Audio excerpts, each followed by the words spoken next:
इसके साथ साथ मैं ये कहना चाहूंगा कि पंडित जवाहरलाल नेहरू को आज मैं याद करता हूं और उन्हें प्रणाम करता हूं कि उनकी दूरदर्शिता के कारण आज भारतवर्ष को ये सुनहरा क्षण देखने का अवसर मिला। पंडित जवाहरलाल नेहरू ने अगर आईआईटी आईएम न बनाए होते, इसरो न बनाया होता और इमारत की वो नींव न बनाई होती जिसमें ये बुलंद इमारत खड़ी होती और विद्वेष की राजनीति पे चलता हुआ पाकिस्तान एक बर्बाद हो गया। एक दिन के अंतर से देश बना था और दूसरा देश जो एक दिन के बाद बना और उस देश ने एक जो धर्मनिरपेक्ष छवि बनाई और जिस प्रकार का साइंटिफिक आउटलुक रखा, उससे आज देश इस मुकाम तक पहुंचा। अब मैं ये कल्पना कर रहा था राजीव जी, अगर पंडित जवाहरलाल नेहरू न देश के प्रधानमंत्री रहे होते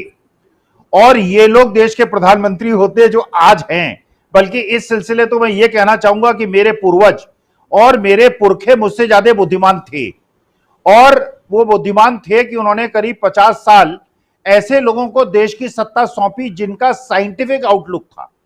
जो देश को साइंस की तरफ ले जाना चाहते थे, जो पंडित जवाहरलाल नेहरू ने, राजीव गांधी ने, इंदिरा गांधी ने, जो ग्रीन रिवॉल्यूशन हुआ, जो व्हाइट रिवॉल्यूशन हुआ, जिसकी वजह से आज देश इस स्थिति में पहुंचा कि विश्व के सभी जितने भी बड़े बड़े देश हैं न केवल उनको चुनौती दे रहा बल्कि उनको पीछे की तरफ धकेल रहा है। लेकिन अगर ये लोग सत्ता में आ गए होते जिनका साइंटिफिक आउटलुक नहीं है,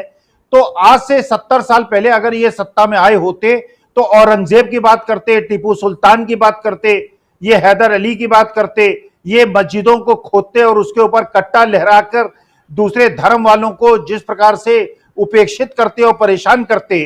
तो आज देश इस मुकाम तक नहीं पहुंच सकता। तो मुझे ऐसा लगता है कि चंद्रयान की सफलता के पहले पीछे अगर मैं सबसे पहले किसी को प्रणाम करना चाहूंगा तो पंडित जवाहरलाल नेहरू को करना चाहूंगा, क्योंकि देखिए 3 मंजिल अगर इमारत बनती है और 3 मंजिल इमारत के ऊपर कोई बाथरूम बना देता है तो वो इमारत जो बाथरूम बनाता है उसकी नहीं होती है, बल्कि उस व्यक्ति का श्रेय होता है उसमें जिसने देश की इमारत रखी। तो आज ये जो सुनहरा अवसर हम लोगों को देखने मिल रहा है, 75 साल पहले जो साइंटिफिक आउटलुक था और पंडित जवाहरलाल नेहरू जो ये कहते थे कि हमारे देश के मंदिर और मस्जिद, हमारे ये फैक्ट्रीज होंगी और ये साइंस लैब्स होंगी, आज वो सिद्ध हो गया। कितनी दूरदर्शिता उस आदमी में थी। दूसरी देखिए राजीव जी, एक चीज ये है, देश एक दोराहे पे खड़ा है।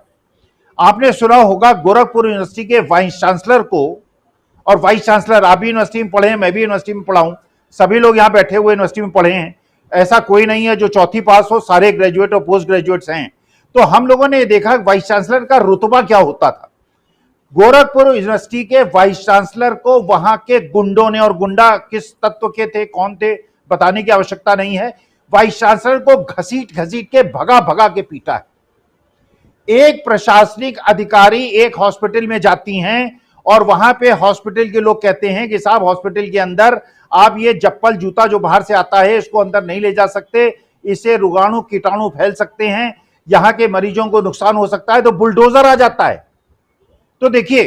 राजीव जी, आज देश को यह चुनना है कि हम औरंगजेब और पाषाण युग में जाना चाहते हैं, 16वीं शताब्दी में जाना चाहते हैं, या जो पंडित जवाहरलाल नेहरू ने इस देश की नींव रखी थी, एक वैज्ञानिक नींव रखी थी, हम 21वीं शताब्दी की तरफ चलना चाहते हैं। हम वो देश बनाना चाहते हैं जहां पे विश्वविद्यालय के जो प्राध्यापक हैं और वाइस चांसलर हैं उनकी इज्जत हो, और अगर डॉक्टर मरीजों की जान बचाने के लिए कहता है कि यहाँ पे चप्पल पहन के मत आइए, तो उसकी बात मान लेनी चाहिए थी। देखिए राहुल गांधी यही अंतर दिखा रहे हैं। कुछ लोग ऐसे हैं जो देश को पीछे की तरफ ले जाना चाहते हैं,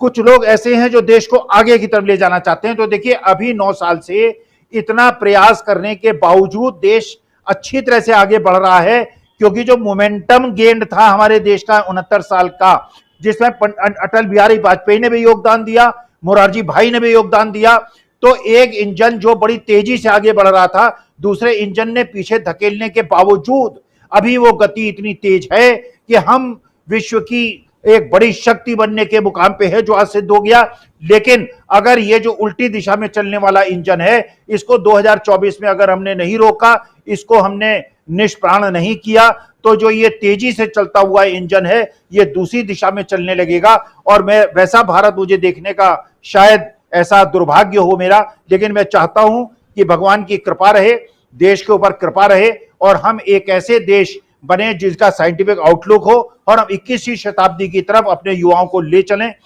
और भारतीय जनता पार्टी या जनसंघ की सरकार बन गई होती तो देश आज कैसा होता। देखिए, मेरे घर में भी मंदिर है, हमारे घर में भी भगवान की प्रतिष्ठा है और हम पूजा करते हैं, लेकिन अगर इनकी सरकार बन गई होती तो इन्होंने आईआईटी आईएम न बनाए होते, इसरो न बनाया होता, इन्होंने अपने बड़े बड़े नेताओं की बड़ी बड़ी मूर्तियां बना दी होती, मंदिर बना दिए होते, मस्जिदों को तोड़कर उसके ऊपर मंदिर की स्थापना कर देते और सारी मस्जिदों की खुदाई कर दी होती। क्या ऐसा देश आज बनता जो जैसा देश आज बन गया है? राजीव जी सोचिए, जब हमारे भारतवर्ष के दो टुकड़े हुए, एक पाकिस्तान बना, एक हिंदुस्तान बना। पाकिस्तान वैसा देश बना जो कि विद्वेष पे, धर्म के विद्वेष पे और केवल हिंसा पे और दुष्टता पे आधारित रहा। और पंडित जवाहरलाल नेहरू ने एक ऐसा भारतवर्ष देश बनाया जो धर्मनिरपेक्षता में, प्यार मोहब्बत पे देश बना। अब सवाल यह है कि हमने पिछले 9 साल से अपनी दिशा बदल दी, अब हम पाकिस्तान के रास्ते पे चले गए। जो गलतियां पाकिस्तान ने की थी वो हमने शुरू कर दी। अब आप सोचिए कि 21वीं शताब्दी का भारतवर्ष और अगली पीढ़ी के लिए जाने वाले दिशा में जो भारतवर्ष को ले जाने की बात कर रहे हैं वो राहुल गांधी कर रहे हैं। देखिए, राहुल गांधी अगर ब्रिटेन में जाके, अमेरिका में जाके वहां के सबसे इंटेलिजेंशिया क्लास से बैठकर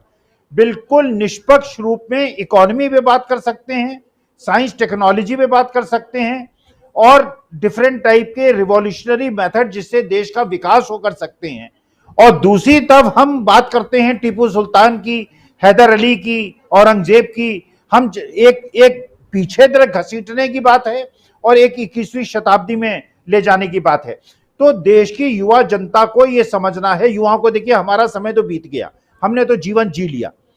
अब देश के युवाओं को यह समझना है कि अगर उनको ऐसा भारतवर्ष चाहिए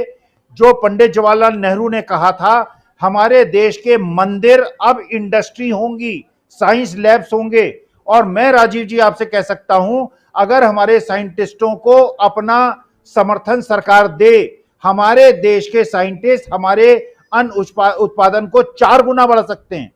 दूध उत्पादन को 4 गुना बढ़ा सकते हैं, हर चीज के दाम कम हो सकते हैं, बहुत ज्यादा उद्योग स्थापित हो सकते हैं। क्योंकि जो नए वर्ल्ड ऑर्डर में जो भी विश्व में वो देश आगे बढ़ेगा जो साइंटिफिक आउटलुक से बढ़ेगा। राहुल गांधी देश को साइंटिफिक आउटलुक दिखा रहे हैं और ये जो सत्ता पक्ष है वो देश को पाषाण युग की तरफ ले जा रहा है, पीछे ले जा रहा है। तो अभी जो मोमेंटम बना है, देश 2-4 साल और आगे चलेगा, लेकिन उसकी दिशा को परिवर्तित करने की आवश्यकता है। देश के युवाओं को नौकरी देने की आवश्यकता है, साइंटिफिक आउटलुक की आवश्यकता है। पूजा मेरे घर का मसला है, मेरा व्यक्तिगत मसला है, घर में पूजा करता हूं। जब घर से बाहर निकलता हूं तो 142 करोड़ लोग हिंदुस्तान के मेरे परिवार के अंग हैं, उनके